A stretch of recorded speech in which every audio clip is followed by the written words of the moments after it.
Moving on, the council will be voting today on the following legislation. We are voting on the Climate Mobilization Act, our own version of the Green New Deal. Our planet is closing in on a breaking point. We have to transition from investing in fossil fuel infrastructure to clean, renewable energy. We have to act decisively, and we have to act now. And I am very proud that this city council is leading the charge in helping our planet fight climate change, which is an existential threat to our existence. Our Environmental Protection Committee chair, an amazing, smart, hardworking advocate, legislator, and champion, Councilmember Costa Constantinides, has been an incredible leader on this issue, understanding it in a granular way, fighting back exemptions that would have weakened the bill, educating the public on the importance of this, and working on this issue for years. I am so proud of this day for him and for our city and for the world, and you will hear from him soon. Chair Constantinides has been working, as I said, very hard, and we are very proud to vote on the following bills sponsored by the chair. Introduction 1253C. This was a Megillah. It is going to mandate that buildings over 25,000 square feet are not allowed to emit greenhouse gases at higher levels than set forth in the legislation. These large buildings are responsible for 30% of the greenhouse gas emissions in New York City. This bill would lower those emissions by 40% by 2030 and 80% by 2050. The emissions limits are set based on the occupancy group of the building and are calculated to require emissions reductions from the highest emitting 20% of buildings in 2024 and the highest emitting 75% of buildings in 2030.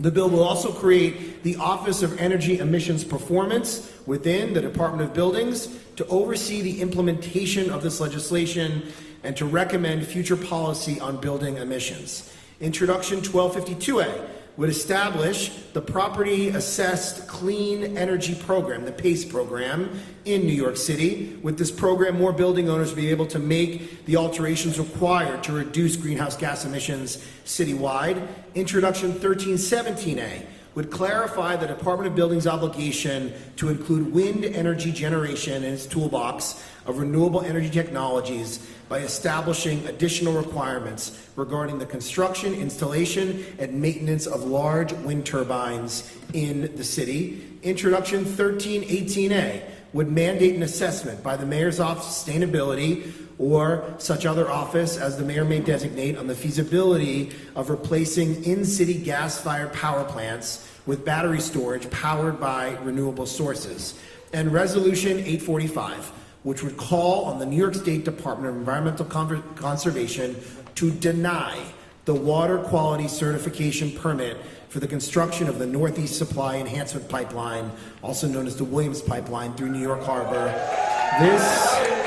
We have more bills from other council members, but all of those bills, each one of them is complicated. Each one of them requires an enormous amount of attention. Each one of them has required years of hard work and study and meeting with many stakeholders and advocates. And our chair has done that work literally day after day, week after week, month after month. When other people wanted to rush this process, the chair said, slow down so we can get this right, and pass the most far-reaching, progressive, forward-thinking, important piece of climate change legislation that any municipality will have ever passed in the world.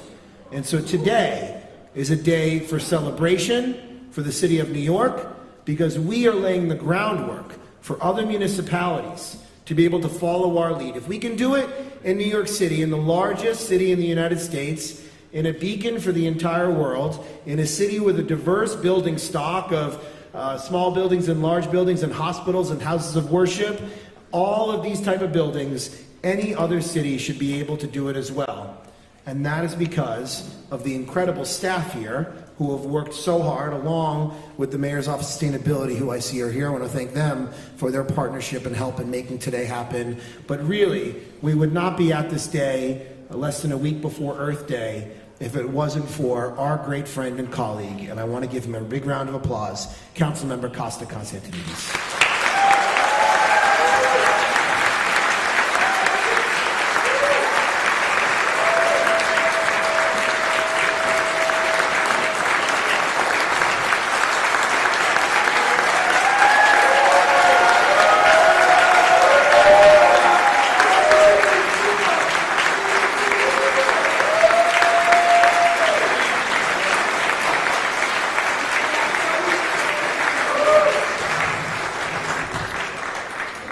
Madam Majority Leader, I would ask for when we get to remarks, if we could not have a time limit on the chair's ability to speak on this package of legislation.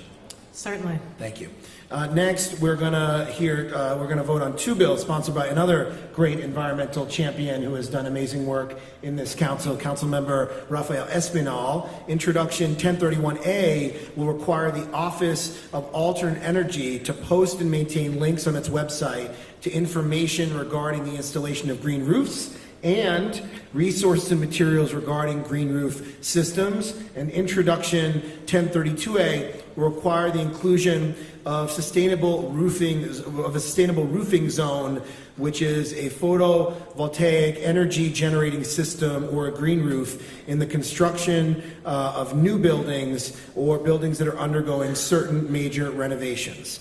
Next, Introduction 276A, sponsored by Councilmember Donovan Richards, would adjust the requirements of Introduction 1032A for certain smaller residential buildings. It will also require the Department of Housing Preservation and Development to study the impact that compliance with Introduction 1032A may have on affordability, while also allowing HPD to limit such requirements for certain buildings. Next, Introduction 1251A, sponsored by Councilmember Andy Cohen, would address concerns from building owners that the energy grading scale of Local Law 33 of 2018 does not accurately reflect a building's efficiency. This bill would adjust the grading scale, assigning higher grades to efficient buildings, which they would then be required to post. And Resolution 66, sponsored by Councilmember Steve Levin, will call upon the state legislature to pass and the governor to sign legislation that would increase the real property tax abatement for the installation of a green roof to $15 per square foot, which would provide an incentive for property owners to build green roofs. The staff on this has been amazing. We are so fortunate that in this council we have unbelievably talented people that do this work every single day. We can only do this work because of the talented staff that we have, and many of them are here, and I would love for them to stand up as I call their names. Some of them are already standing up. Nicola Ben, Austin Branford, Samara Swanston, Nadia Johnson, Ricky Chalaw, Brooke Fry, Tirza Nasser, Megan Chen, Brad Reed, John Seltzer, and I'd love the folks from the Mayor's Office of Sustainability to stand as well, because this was a very wonderful joint effort between all of our teams, and I want to give a big thank you to all the staff who worked on this.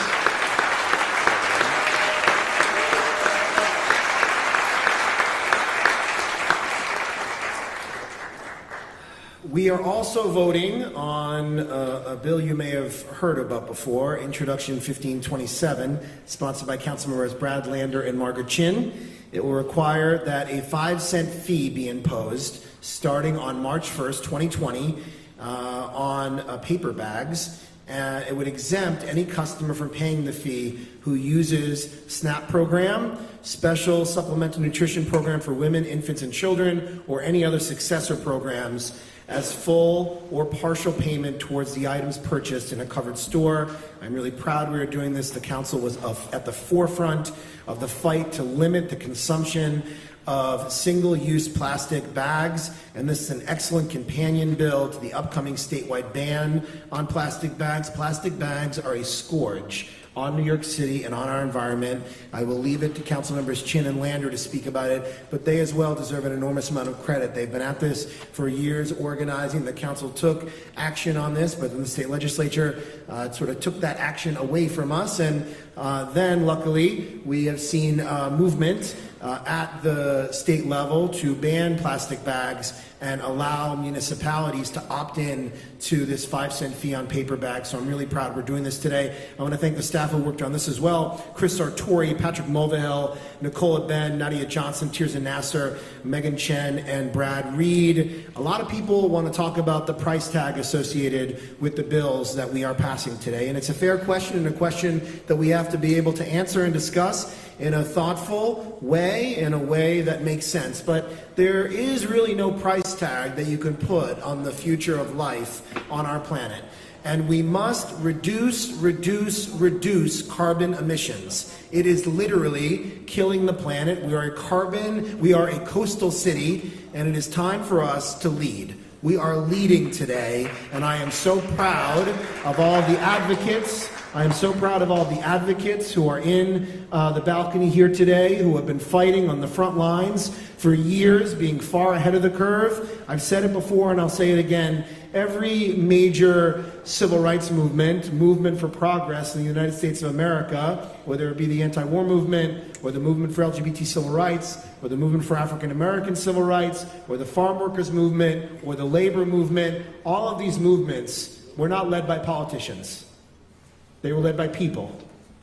They were led by people who organized and spoke out and decided that it was time for significant change. And the people who are sitting in this balcony and the people who they represent are the people who are leading this Green New Deal environmental justice movement. And these are folks that have been at it for years, long before it was a cause that was in the headlines every single day. And so today is a joint effort between the administration, the council, the stakeholders who are affected by the legislation we're passing today, and all of the advocates who have really shown amazing mettle in getting us to today. So I want to congratulate them as well.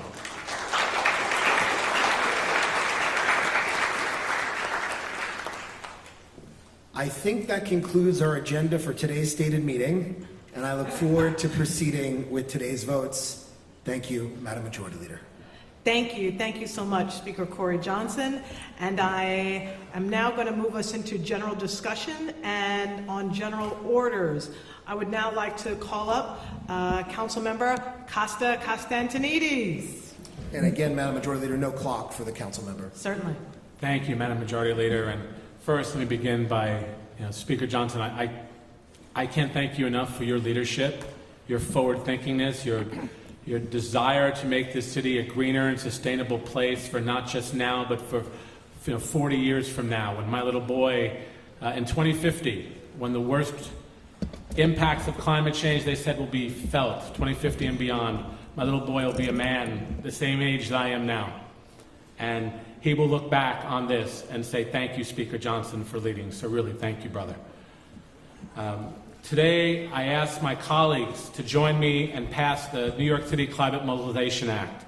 The centerpiece of this act is Intro 1253C, which require buildings 25,000 square feet, of which there are only about 50,000 in the city of New York, to meet emissions targets beginning in 2024. These 50,000 buildings, even though they represent a very small number, 50,000 out of 1,000,001, are the worst emitters in New York City. They are responsible for 30% of our overall emissions in the city of New York. Under this bill, the worst 20%, the worst performers will have to meet a target based on their benchmarking data they've provided to the city by 2024. Then in 2030, the middle percentages will have to also retrofit as well. For this class, however, an advisory board will be empowered to take a hard look at the metric and determine, based on the experience of the first class, if a different approach might be better. This new metric, however, must be at least as strict as our carbon metric, and it must get us to the 40% reduction by 2030. This will apply to all buildings in this class. We as a city can put stringent requirements on the private sector and not be held to the same standard. Finally, we've also ensured that this does not fall on the backs of the most vulnerable. That's why rent regulated and senior affordable housing will have to follow a set of prescriptive requirements, such as installing individual temperature controls and heat sensors, things that would not cause MCIs. These requirements will not trigger rent hikes that risk only further destabilizing our neighborhoods. Parents should be able to put their kids to bed without worrying that their homes will be taken away from them by rising rents or rising seas. Houses of worship will also be held to these prescriptive standards, because while we must reach the 40 by 30 standard, we must be respectful of our city's prayer sanctuaries, many of which are also landmarked. Hospitals will be held to a specific standard that takes into account their unique energy needs and the role that they play in protecting health and the safety of New Yorkers. And again, all the carbon targets in these bills have been calculated so they can all hit their goals. No two buildings are alike, and all buildings will need help. So that's why in this bill we create the Office of Building Energy and Emissions Performance to oversee the implementation of the building standards, to give technical assistance to building owners. And if building owner is suffering a true financial hardship or has made good faith efforts to buy green energy credits, only to find that they can't get them, for instance, the office can be empowered to help them out and get an adjustment if really needed. If a building is landmarked, they can also apply to get that assistance. Finally, the bill will also create a study to see if a cap and trade or a portfolio model approach might be used to hit these targets. To help us pay for all this, we're also passing Intro 1252, which creates the City PACE program. With this program, property owners can be eligible for loans with little or no upfront cost, structuring their payoff of the life of the technology. This way, debt service is literally limited to the amount they end up saving from energy costs. Not only has this program worked in other cities like Chicago, but it's been used across the towns in New York State. Also in the Climate Mobilization Act is Intro 1317, which creates standards for large wind turbines, and Intro 1318, which directs the state to study the phase out of all of our fossil fuel plants with using solar, battery storage, and other renewable energies. The Speaker talked about the crossroads we are on. We all know humanity's role in climate change and the effect it will have. We know that these major impacts from stronger hurricanes and increased precipitation will cause sea level rise and the impact of our city. There are talks about the Rockaways, Coney Island, and neighborhoods in Staten Island literally being wiped off the map by the end of the century if we do not act. We see the seriousness of this and have to take real action. Our children and our children's children implore us to do this. No single-handed policy can completely reverse the effects of climate change, but this policy, when enacted, will be the largest emissions reduction policy in the history of New York City or any city anywhere. And I just want to say how proud I am to work with the advocates, Henry Garrido in DC 37, Align, Maritza Silva Farrell, Pete Sikora, New York Communities for Change, and all of the advocates. I can't name each and every one of you, but thank you for fighting for a greener city. Thank you for all my colleagues who have worked so very hard with me, getting down in the weeds and making sure that we get this right.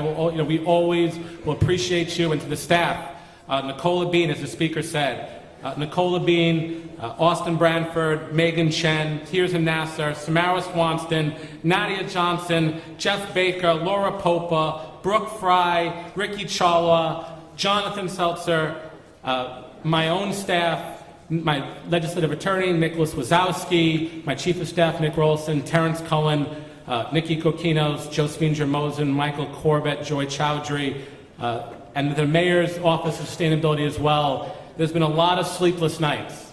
I can attest, I've been dreaming about this bill for weeks now and haven't been getting much sleep. But dreams, good dreams.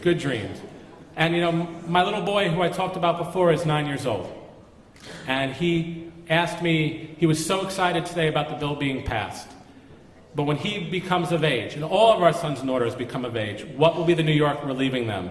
This is a down payment on their future. The planet that we're borrowing from them, the city that we're borrowing from them, I am so proud that we're able to say to them, when they ask us, what did you do against climate change? What did you do about the greatest threat in the history of the United States, as President Obama's talked about? We can say we took real, meaningful action. Thank you very much, Madam Majority Leader.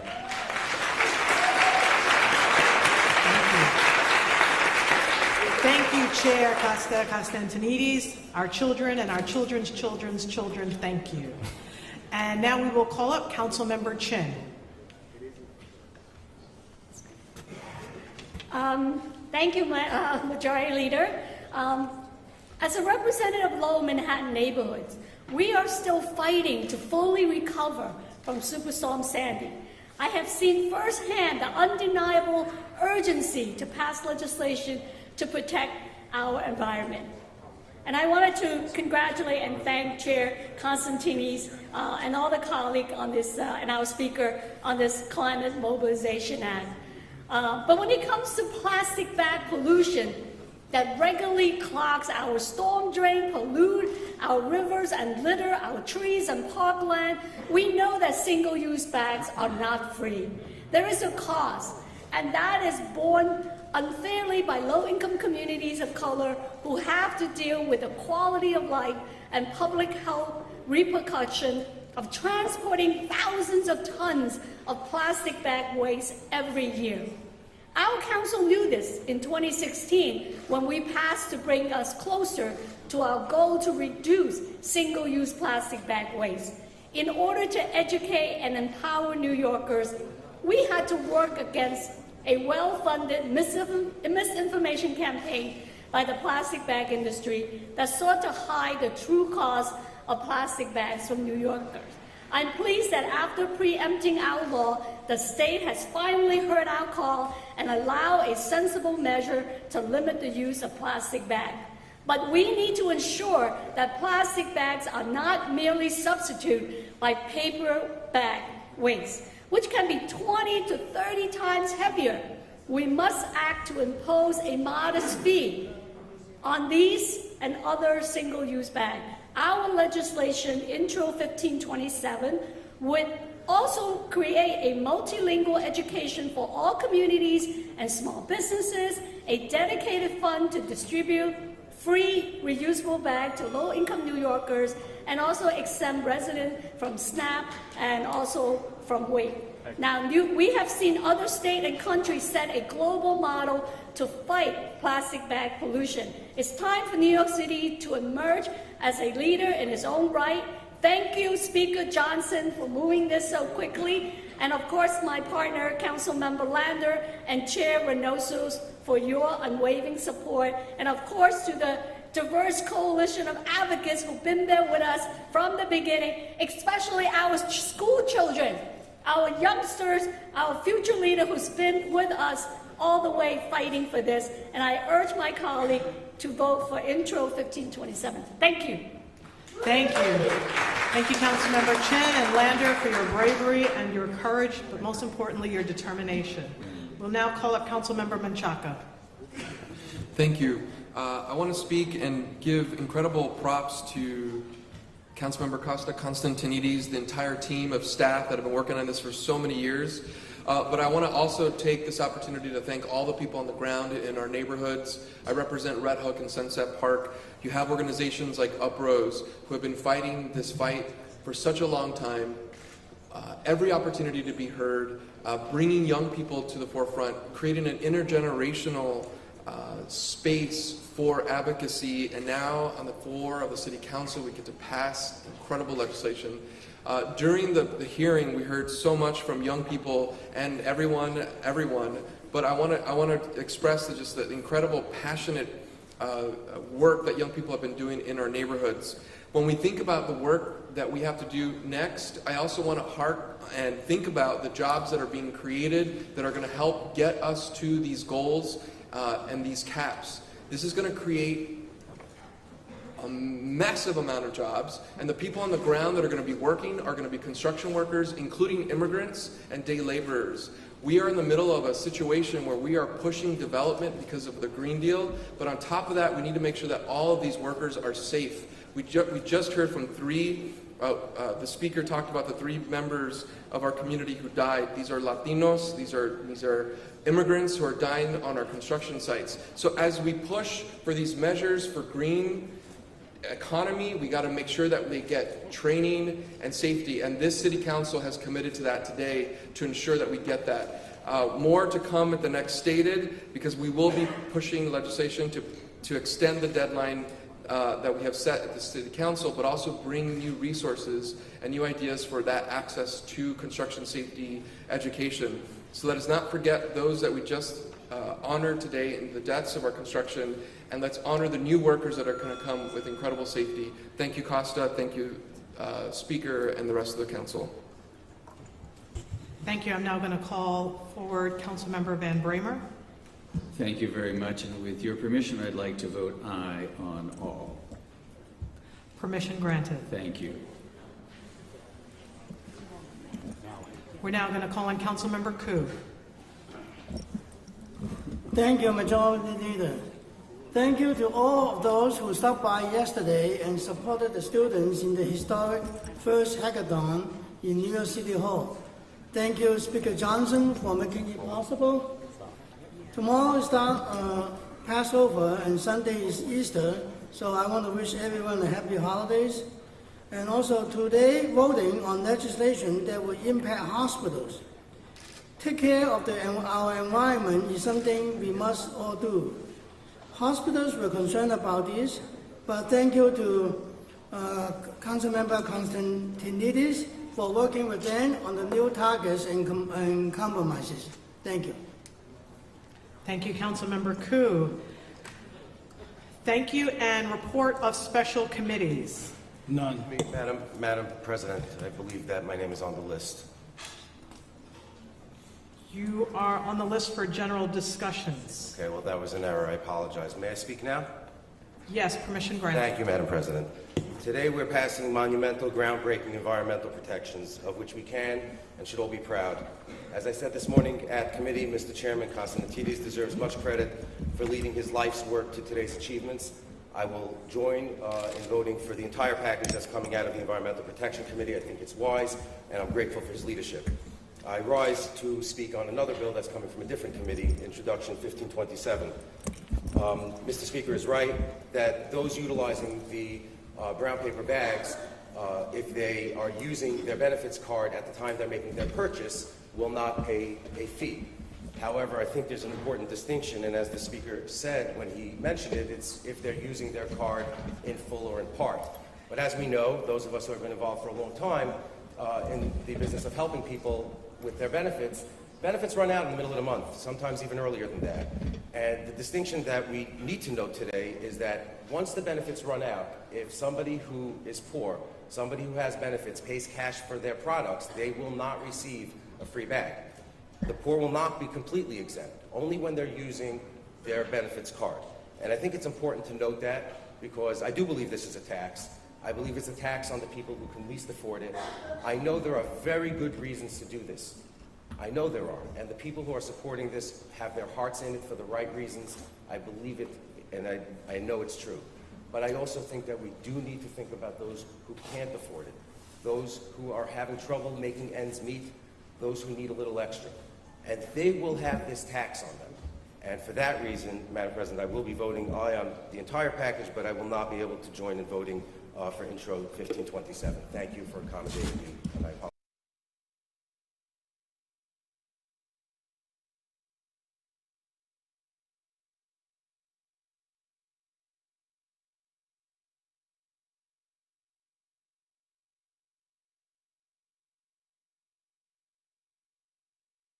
In an excited way, amended and coupled on general orders. Report of the Committee on Finance, preconsidered Reso 846, organization funding. Coupled on general orders. Preconsidered LU 395 and Reso 851, Prospect Park South. Coupled on general orders. Report of the Committee on Land Use, LU 369 and Reso 852, McDonald Avenue. Coupled on general orders. LU 373 and Reso 853 through LU 375 and Reso 855, Blondell Commons. Coupled on general orders. LU 379 and 380, 1640 Flatbush Avenue. approved with modifications and referred to the City Planning Commission pursuant to Rule 11.70B of the Rules of the Council and Section 197D of the New York City Charter.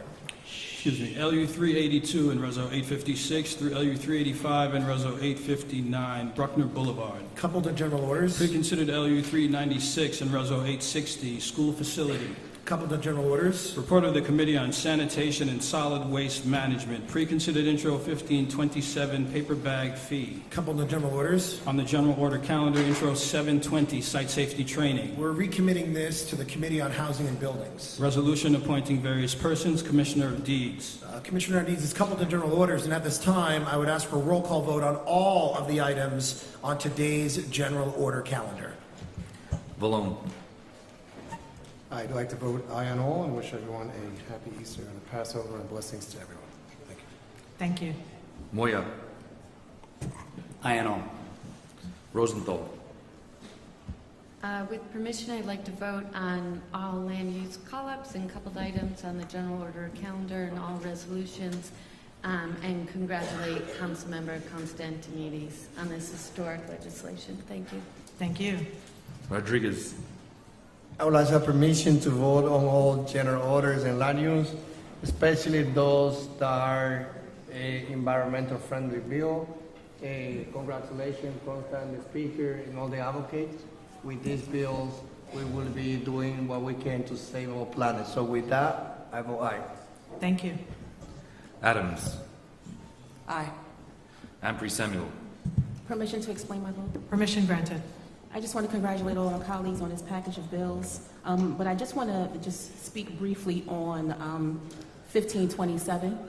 This was a real struggle for me because I remember when this conversation about charging 5 cents per bag came up in my community, and a lot of seniors felt some kind of way about it and did talk about the stress that this would cause on them.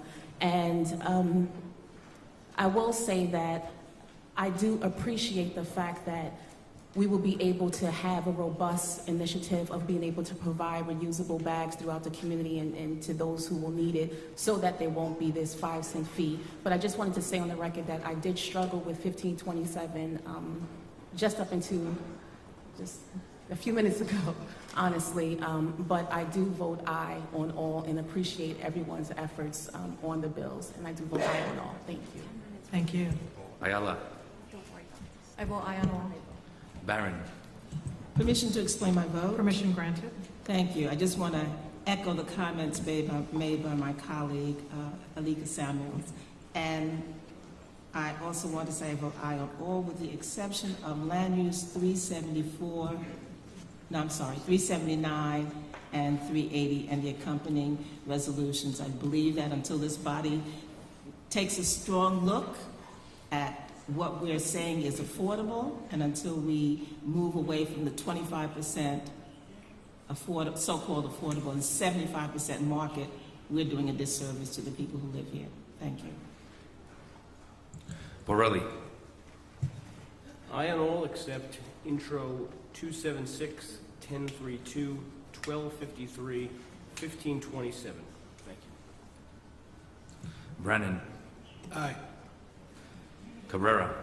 Permission to explain my vote. Permission granted. I want to say a special thanks to Councilmember Margaret Chin for her leadership, and alongside Brad Lander, Councilmember Lander as well. We have literally hundreds of thousands of bags the Department of Sanitation has available for those who are in need of them.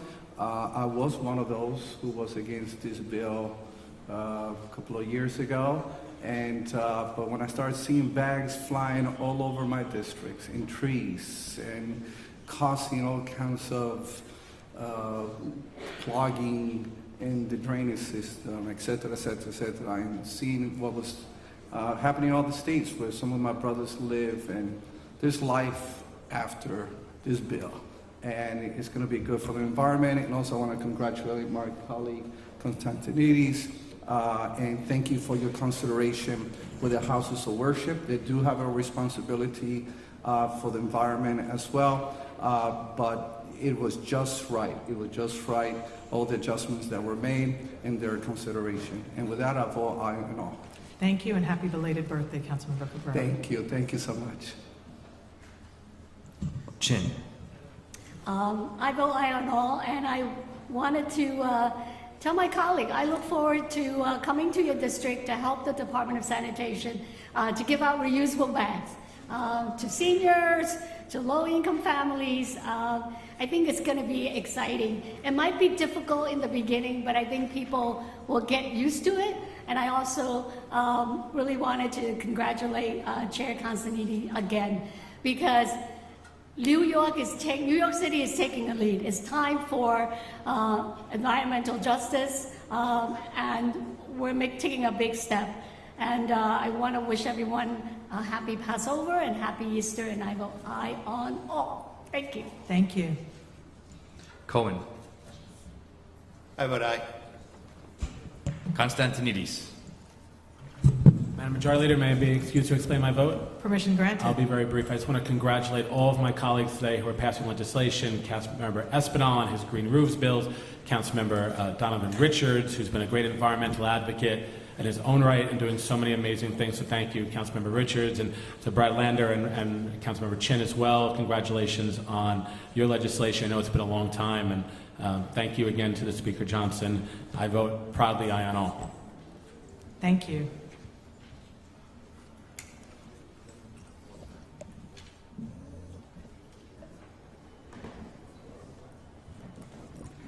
Cornegie. Permission to explain my vote? Permission granted. I want to first say that for the first year since I've been in the council, I got 100 on my environmental. So I will be keeping with that. I knew you'd clap, Donovan.